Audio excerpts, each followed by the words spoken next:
Descubrí que la amante de 22 años de mi esposo es en realidad la hija biológica que di en adopción en secreto hace una década. Y ahora ella planea quitármelo todo como venganza mientras él cree que finalmente encontró al amor de su vida. El sonido del cristal rompiéndose contra el suelo de mármol fue lo único que detuvo el zumbido en mis oídos. No fue un accidente. Tiré la copa de Cabernet de $300 simplemente porque no podía soportar ver la mano de Marcos rozando la cintura de esa chica mientras ella reía. El vino salpicó sus zapatos de piel italiana, esos que él tanto cuida, pero ni siquiera parpadeó. «Elena, por Dios, ¿qué te pasa?», dijo Marcos, su voz manteniendo esa calma quirúrgica, fría, perfecta. Esa voz que usa para decirle a las familias que su pariente no sobrevivió a la operación. Se me resbaló, Marcos. Mi voz sonó como si viniera de otra habitación. Como si no fuera yo la que estaba de pie en nuestra cocina de revista, frente al asistente que él acababa de contratar hace 3 semanas. La chica, Sofía, dio un paso atrás. Tenía esa piel insultantemente joven y unos ojos que me resultaban familiares de una forma que me revolvía el estómago. Llevaba un vestido verde esmeralda. El mismo color que yo usé en nuestra primera cita hace 15 años. «Y déjame ayudarte, señora Elena», dijo ella, agachándose para recoger los cristales. «No me toques». El grito salió de mi garganta antes de que pudiera procesarlo. Marcos se tensó. Vi la vena de su cuello saltar, una señal que solo yo reconozco tras una década y media de matrimonio. «De Elena, te estás comportando como una loca. Sofía solo está siendo amable. Ve arriba, descansa. Has estado trabajando demasiado en la galería». Se acercó a mí. Olía a su colonia de siempre, sándalo y éxito, pero debajo había algo más. El olor de ella. Un perfume floral, barato, dulce, que se me pegaba a la nariz como pegamento. Me puso la mano en el hombro y sentí una descarga de asco que casi me hace vomitar allí mismo. Su pureza. Su obsesión con la honestidad. Siempre diciendo que nuestra relación era un templo de cristal porque nunca nos habíamos mentido. «¿Y qué pasa, Marcos? ¿Te molesta que interrumpa tu momento con la ayuda?», le solté, clavándole la mirada. Él suspiró, ese suspiro de mártir que usa cuando quiere hacerme sentir pequeña. «Sofía, por favor, vete a casa. Mañana revisamos los horarios de las cirugías en la clínica. Lamento esto». Ella asintió, me lanzó una mirada que no era de miedo, sino de lástima. ¿O era triunfo? Cerró la puerta principal con un clic suave que retumbó en mi cabeza como un disparo. Me quedé sola con él. El reloj de la pared, un Patek Philippe que le regalé por nuestro 10º aniversario, marcaba los segundos con una crueldad rítmica. Tic. Tic. Tic. ¿Me vas a decir qué demonios fue eso? Marcos se cruzó de brazos. Estaba impecable. Ni una mancha de vino en su camisa blanca de algodón egipcio. La forma en que la miras, Marcos. No soy estúpida. Llevamos 15 años casados. Sé cuando estás calculando cuánto tiempo te falta para estar a solas con alguien. Es mi asistente, Elena. Tiene 22 años. Podría ser, se detuvo un segundo, una fracción de segundo demasiado larga, podría ser nuestra hija si hubiéramos podido tener hijos. No seas ridícula. ¿Sabes lo que opino de la infidelidad? Es una falta de integridad estructural. Yo no rompo mis principios. Integridad estructural. Habla de los humanos como si fueran edificios o puentes. ¿Tus principios? Me acerqué a él, ignorando los cristales que crujían bajo mis zapatillas.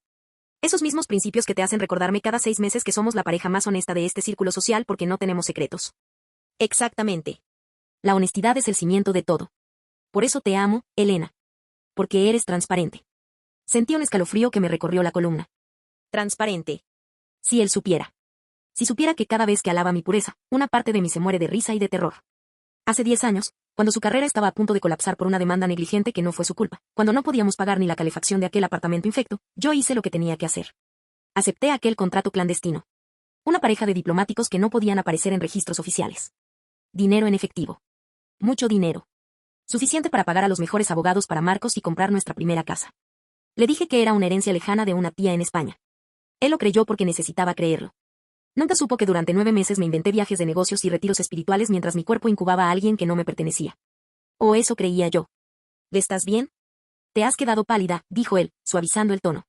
Intentó tocarme la mejilla. Me aparté. No me toques con la mano que usaste para rozar a esa niña, Marcos. Basta ya. Golpeó la encimera. Sofía es una excelente trabajadora. Tiene una intuición que nunca vi en nadie. A veces parece que sabe lo que voy a pedir antes de que abra la boca. Es especial. Y si no puedes manejar tu inseguridad, el problema es tuyo, no mío. Se dio la vuelta y se fue al estudio. Escuché el cierre de la cerradura. Me dejó allí, en medio del vino derramado y los vidrios rotos. Me arrodillé para limpiar. Mis manos temblaban tanto que me corté el dedo índice. La sangre roja, brillante, se mezcló con el vino en el suelo.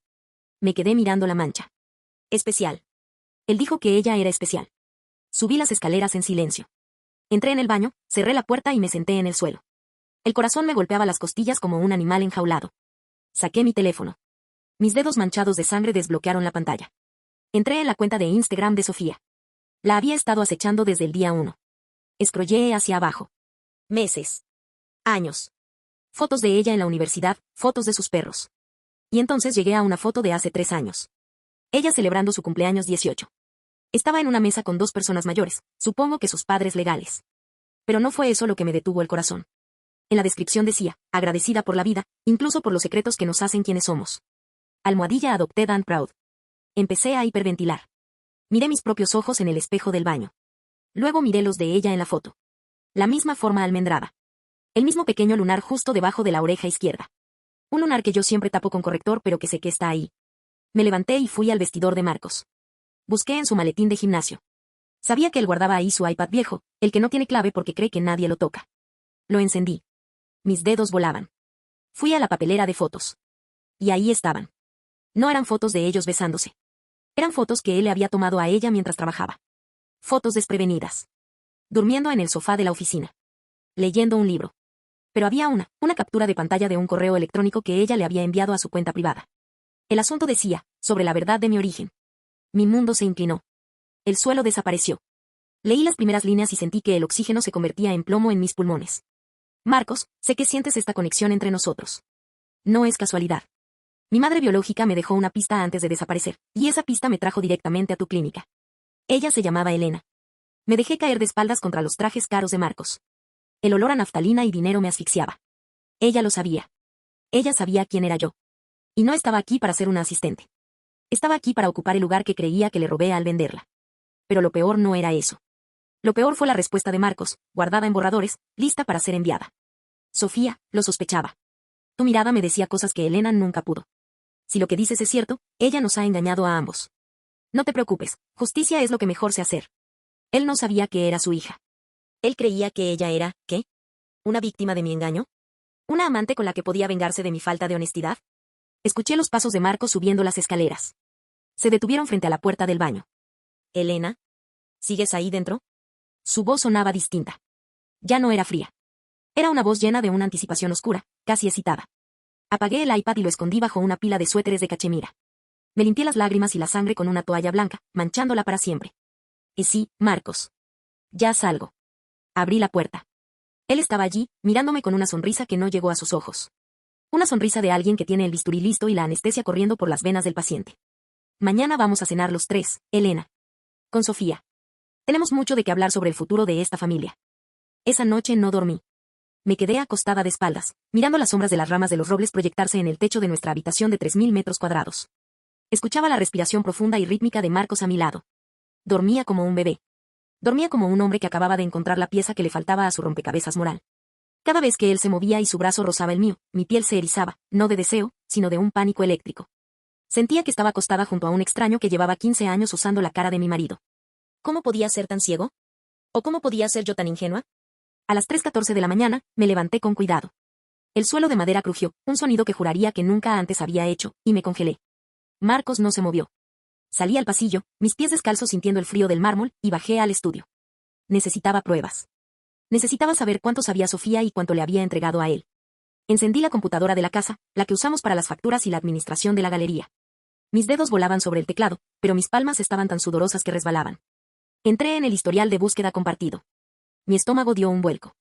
Leyes de subrogación clandestina 2014, contratos privados de adopción, nulidad, pruebas de ADN discretas para adultos como anular un testamento por fraude conyugal.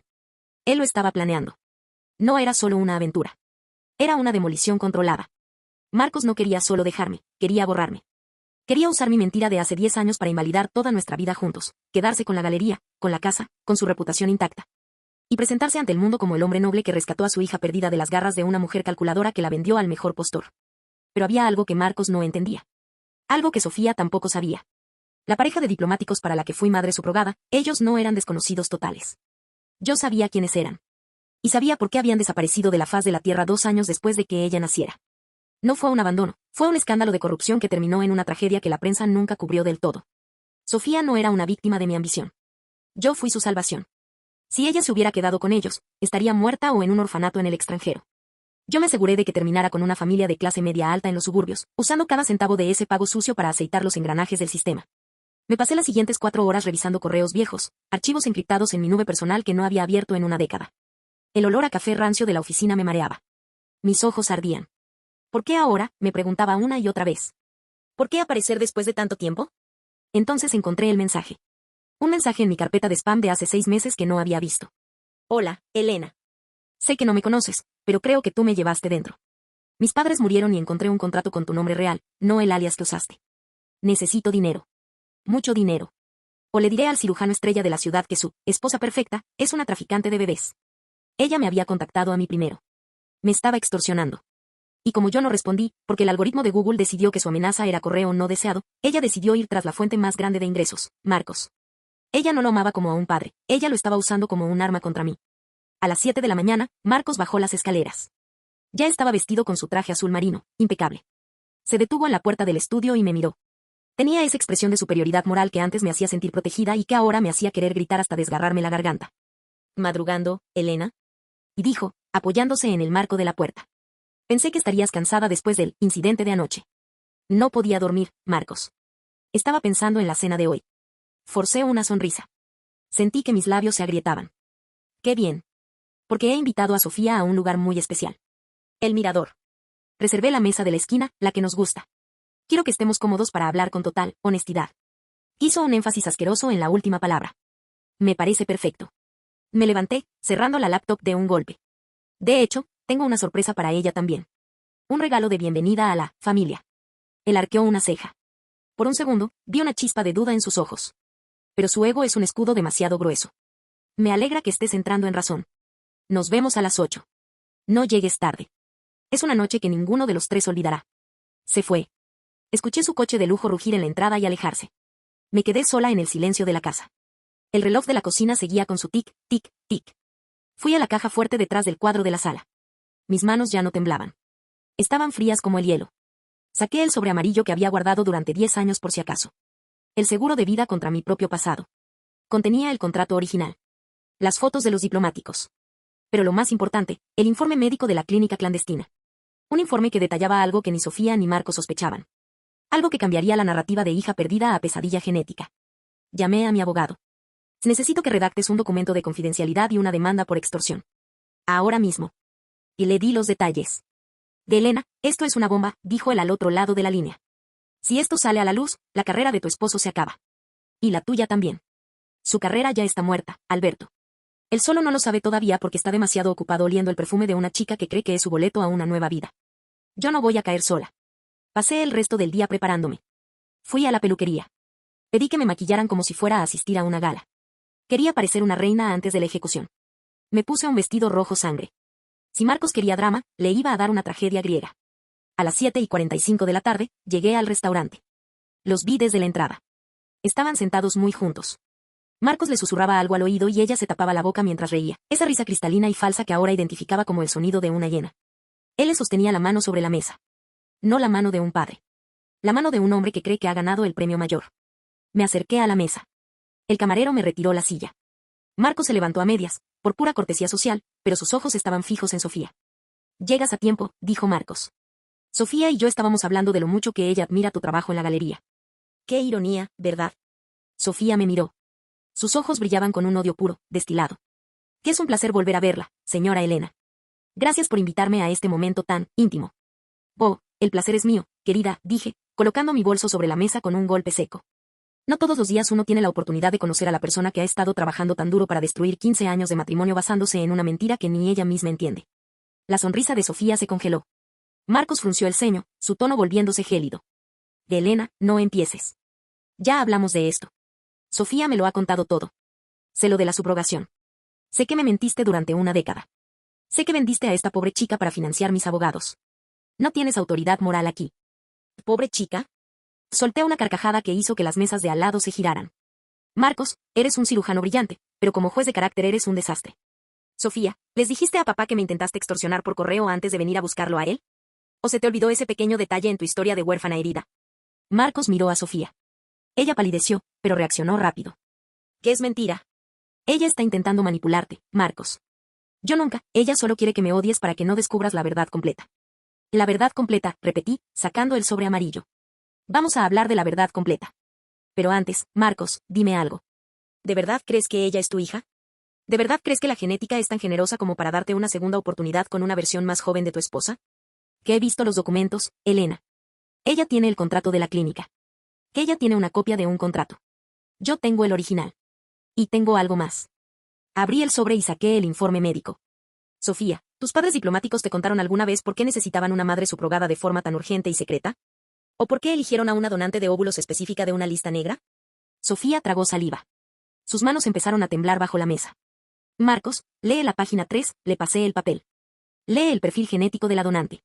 Y luego mira a tu asistente a los ojos y dime si todavía quieres dejarme por ella. Marcos tomó el papel con desdén, pero a medida que sus ojos recorrían las líneas, su rostro pasó del bronceado de vacaciones al gris ceniza.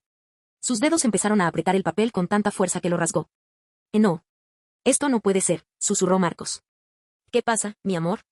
Y le dije, acercándome a su oído mientras el restaurante entero parecía quedar en silencio. ¿Te diste cuenta de que el instinto que sentías por ella no era paternidad? ¿O de que la pureza que tanto buscas no existe en esta mesa?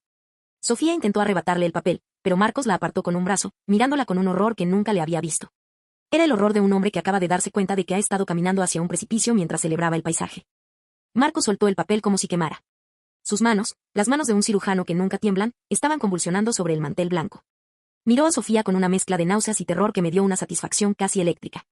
El restaurante seguía bulliendo a nuestro alrededor, el tintineo de las copas y las risas de otras parejas felices acentuando el silencio sepulcral de nuestra mesa. Marcos. ¿Qué dice? Sofía estiró la mano, su voz ahora aguda, perdiendo toda esa falsa sofisticación. Y dice, Marcos se aclaró la garganta, pero su voz salió rota, dice que la donante de óvulos no fue una desconocida, Sofía. Dice que la clínica utilizó el material genético de la hermana fallecida de la diplomática, que resultó ser tu verdadera madre biológica. Hice una pausa dramática, saboreando el momento.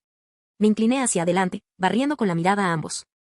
Pero eso no es lo mejor, ¿verdad, Marcos? Lee la nota al pie. La que habla de la compatibilidad genética cruzada. Marcos levantó la vista hacia mí. Sus ojos estaban inyectados en sangre. Ella tiene una enfermedad genética recesiva, Elena. Una que solo se manifiesta si ambos padres son portadores. Y yo soy portador. Lo sé por mi historial médico. Exacto, sonreí, una sonrisa fría que no sentía en absoluto. Pero hay un detalle más jugoso. Sofía, querida, tu madre biológica no era una desconocida para Marcos. ¿Recuerdas a esa interna de medicina, la que desapareció convenientemente hace 23 años después de un escándalo en el hospital donde Marcos hacía su residencia? ¿La que él abandonó para casarse con una mujer de mejor familia, conmigo? El rostro de Sofía se transformó. El odio que sentía por mí se convirtió en una confusión violenta. Miró a Marcos, buscando una negativa que no llegó. ¿Tú conocías a mi madre? Susurró ella. Marcos no solo la conocía, Sofía. Él la destruyó. Y cuando yo acepté ser madre subrogada, no sabía que estaba gestando al bebé de la mujer a la que mi esposo le había arruinado la vida. Lo descubrí después. Y me aseguré de que estuvieras lejos de él. No por maldad, sino porque sabía que si alguna vez te encontraba, él te usaría de nuevo. Y mira, señalé su mano entrelazada hace apenas unos minutos, no me equivoqué. Intentó usarte para castigarme a mí. Mentira. Y gritó Sofía, poniéndose de pie. Varias personas en el restaurante se quedaron congeladas con el tenedor a medio camino. Y él me dijo que me amaba. Y dijo que yo era su alma gemela, que sentía una conexión que nunca tuvo con esta vieja amargada. Oh, lo hizo, dije, manteniendo la calma. Porque Marcos es un narcisista patológico. Sintió una conexión porque eres su viva imagen y la de la única mujer que realmente lo desafió. Pero aquí está el giro final, Sofía. No eres su hija. Los documentos que te di muestran que tu madre biológica ya estaba embarazada de otro hombre cuando Marcos la dejó. Eres el recordatorio viviente de su mayor fracaso. Y él estaba a punto de acostarse con la hija de su peor enemiga creyendo que era su redención. Marcos se tapó la boca con la mano. Estaba a punto de vomitar. La pureza de su vida se había convertido en un charco de lodo infecto en menos de 10 minutos. Largo, dijo Marcos, su voz apenas un susurro dirigido a Sofía. Vete. Ahora mismo. ¿Qué? ¿Me vas a echar así? Sofía empezó a llorar, pero ya no eran lágrimas de víctima, eran de furia. Tengo capturas de tus mensajes. Tengo audios donde dices que vas a dejar a Elena y que nos iremos juntos. Te voy a destruir, Marcos. Voy a publicar todo. Hazlo, dije yo, sacando mi propio teléfono. Adelante. Pero antes de que lo hagas, firma esto. Deslicé el documento de mi abogado sobre la mesa. Es un acuerdo de confidencialidad mutuo. Si hablas, pierdes el fideicomiso que creé para ti hace 10 años y que se activa el mes que viene. Sí, Sofía. El dinero que te ha mantenido en la universidad y que paga tu departamento, no vino de tus padres diplomáticos. Vino de mí. De la traficante de bebés. Si abres la boca, te quedas en la calle.